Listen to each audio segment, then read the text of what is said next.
Welcome to episode 72 of Everything Sports with Aman and Evan. I'm your host, Aman Carney, And I'm your co-host, Evan Garber. and we talk about the hottest topics in sports that occurred in the past week. And in today's episode, we're going to be talking about the U.S. women's national team moving on to the knockout stages, even though it was a tough road to get there.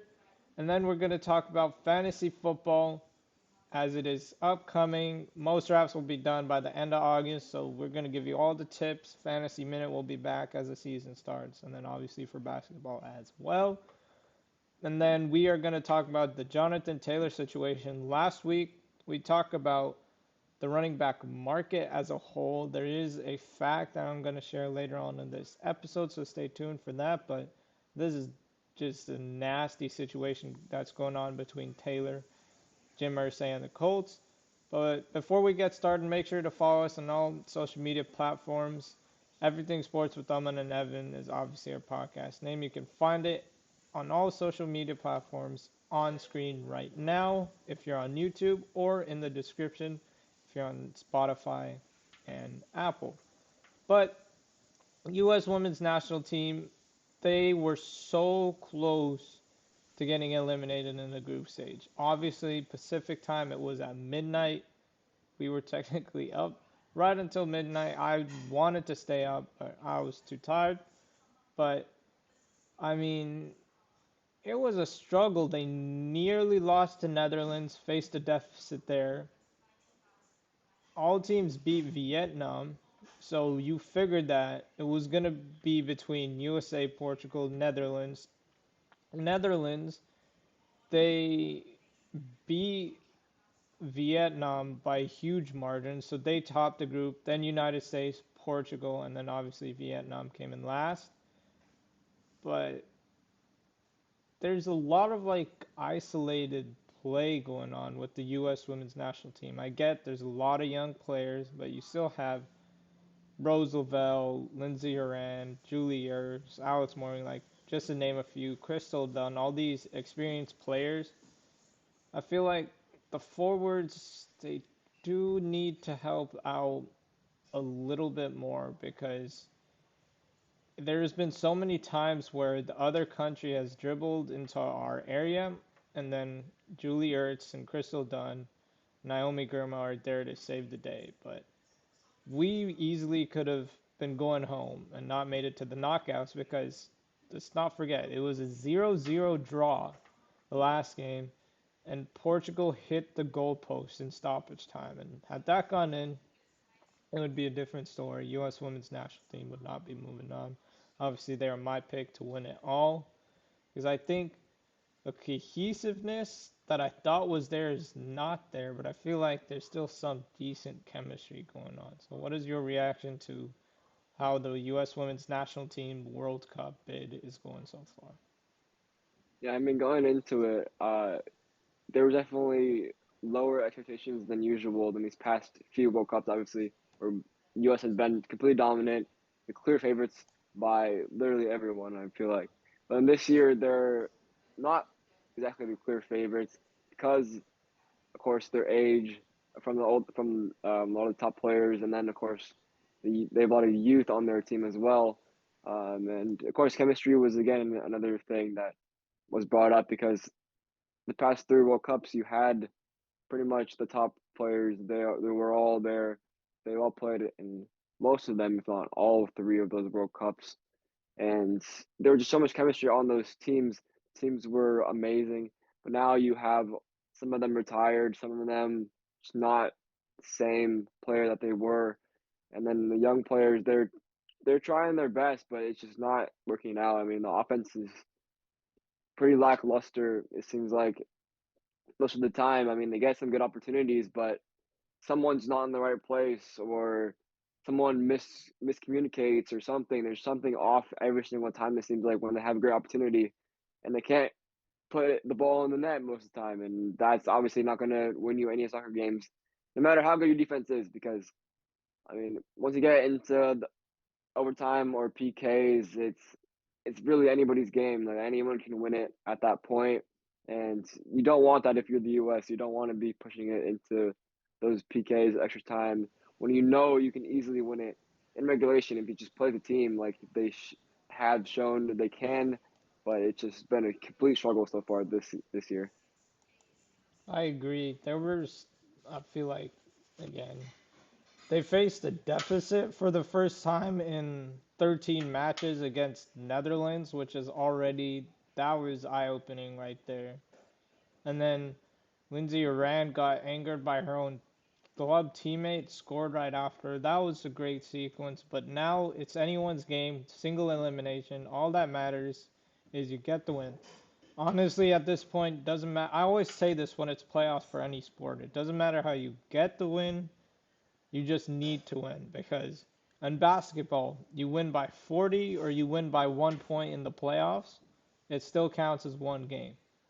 And then same for hockey. If you win 10-0 or like 2-1 in overtime, you still got the win and you get the point. So a win is a win. That's all that matters from now on and then till the finals because if United States win this World Cup, that would be 3 years in a row, which would be absolutely insane, never seen before. Historic scenes will happen if that actually is the case. But without further ado, let's move on to fantasy football. Obviously, it is August 2nd. There's so many question marks. Joe Burrow is currently injured. Brees Hall is currently injured. Like these are sort of early round picks that are getting injured. Cooper Kupp went down yesterday. Uh, as we're recording this right now. And so you have all that stuff going on. Our league, we had the draft already. It was tricky. Jonathan Taylor, I'll say this. He fell to round 4. Obviously, there's a lot of question marks. We'll talk about him later in this episode. There's a lot of question marks. Personally, I think he still plays week 1 because he gets traded, and the season is still 1 month away.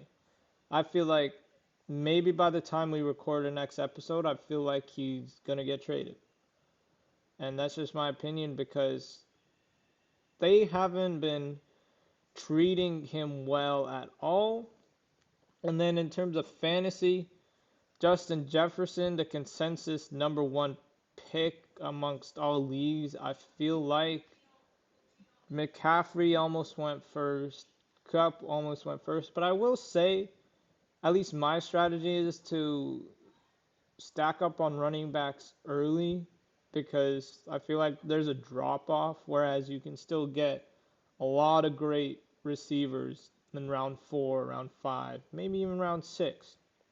And so I feel like prioritize running backs. I know McCaffrey was almost the first pick in our league. You had the first pick. You can talk about it later. But McCaffrey was almost the first pick. I wanted Saquon Chubb because draft pick trading was enabled in our league and I had 2 seconds. But because Saquon was picked literally right before me, I decided to go with Devontae Adams, A.J. Brown, Nick Chubb, and then just take a risk on Jonathan Taylor. And Bijan Robinson fell to the end of the second round, believe it or not, because he is a rookie. He's not proven at all. Obviously, everyone's like, oh, he could be the next Saquon, how Saquon broke out and everything. That might be true, but Bijan Robinson is still a rookie, and he could explode, but it could also mean a Najee Harris type bust. And I'll be honest, I'm trying to trade for him even before the season starts because honestly, if Jonathan Taylor plays, I can easily trade him for a player way better than Bijan Robinson. Like I could get like a receiver 1, tight end of my choice, or even a running back of my choice if Jonathan Taylor doesn't play. But because of the risk factor, if I get Bijan Robinson, I'm gonna trade him.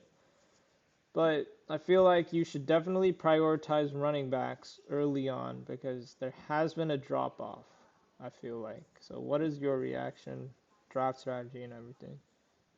Yeah, I agree with you dropping the running backs early. I mean, I like you said, I had the first overall pick, but I had the third pick, like third pick selections most of the time, because I did trade up for the first overall pick. But I did get stuck with Rashad White as my RB2 because I honestly did kind of forget about my RB2 for a little bit there. But I mean, yeah, it's not great, but I think that if you play your cards right, like I did, you can still survive with a guy like Rashad White as your RB2 because I did get Lamar Jackson, I did get Mark Andrews. So I feel like my team around is solid enough that I can still be very competitive with Rashad White as my running back too. But if you're not lucky like I am to get guys in those range, like get a good tight end like Mark Andrews, like Travis Kelsey, then you may want to go for the two RB strategy early because you need one of those positions in order to compete because the tight end position is just absolutely atrocious compared to previous years where you had top two guys, top three guys maybe, but a complete fall off from there, and then running backs, like you said, there's just so many question marks around them. Jonathan Taylor, of course, Bijan Robinson, even guys like CMC, will he be healthy again this year? I mean, there's so many question marks that you kind of just have to take a stab early and take the guys that you know you can rely on. Even Josh Jacobs. Josh Jacobs, he's even a question mark at this point. That's Like, true. it seems like he will be traded, but who knows at this point? I mean, so many question marks. Like you said, I think you have to go running back first because the wide receiver depth is so great, and you could get a guy injured, a wide receiver one injured, and then your wide receiver two that you drafted late could become a wide receiver one, and then you're sitting pretty. Like backup wide receiver for the Rams at this point, he could end up going crazy now that Cooper Kupp might be hurt. Like there's so many things to think about in this year's fantasy draft, especially with all the injuries and trades and just so much going on. It's really early to have a draft right now for us. Unfortunately, we had to do it because we are going off to school soon. But man, it's just crazy right now. Yeah, and I mean, yes, we are going to school, but don't worry, the podcast will continue, everyone. So that's good. But Jonathan Taylor, and we could even insert Josh Jacobs in here. There's like just this dispute amongst running backs, and the fact I said I shared it with you because of Bijan Robinson's bonus. He is expected to be the highest paid running back this season. He is a rookie running back who, honestly, even I think he's going to be an elite running back, but you have Algier, Cordero Patterson, and then obviously him in your running attack. So he might not get as many yards as people think. Yes, he might be a dual threat, but the fact that a rookie running back is going to be the highest paid at his position, that's crazy to me. And I get NFL is a business, running backs absorb the most contact out of any player. That's just the nature of the sport, but I feel like when you're a team like the Colts and Raiders for that matter, where the running back is sort of your main guy, you give him the 16, 17, 18 million dollars he's asking for, but maybe over 2 or 3 years at a time. That way, the running back gets his money, might not be the length he desires, but the running back still gets the money he wants. And I feel like the organizations and players gonna meet on that. Jim Irsay for tweeting what he did, I don't know why he did that. And then to come out and say that wasn't directed to Jonathan Taylor, like I know for a fact that is because the Colts are trying to sort of jeopardize this man's well-being because if they make him sit out, he loses on so much money. He's still a restricted free agent after next season. If he sits out, if he plays, he's an unrestricted free agent, so he could bounce regardless. But Jonathan Taylor now called out the Colts on Twitter saying there was no back pain, no ankle pain, nothing. And just crazy what's going on. I feel like when a superstar star requests a trade, you trade him immediately because, like right now, his trade value is going to be decreasing. There's still the interest will be the same, but now teams are gonna offer less for him because he's clearly so disgruntled. I think Taylor gets traded. Jacobs is interesting because it's looking like he may hold out, and so I don't know what the Raiders should they were reportedly close with Jacobs, but they should pay him. Like you have Devontae Adams. without Jacobs, you don't compete, plain and simple. It's not just Garoppolo and Adams. You traded Darren Waller too, which was the most confusing move of the offseason for any team, really.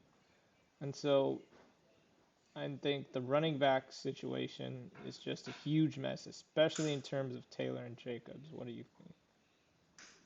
Yeah, it really is a huge mess. And for Jonathan Taylor, like I personally feel like whatever team he does end up getting traded to, I feel like his production is going to go down because, like they, like the report said, they're asking for a first round pick, but I don't think a team like the Texans or one of those bottom teams that can use a running back and would use him a ton.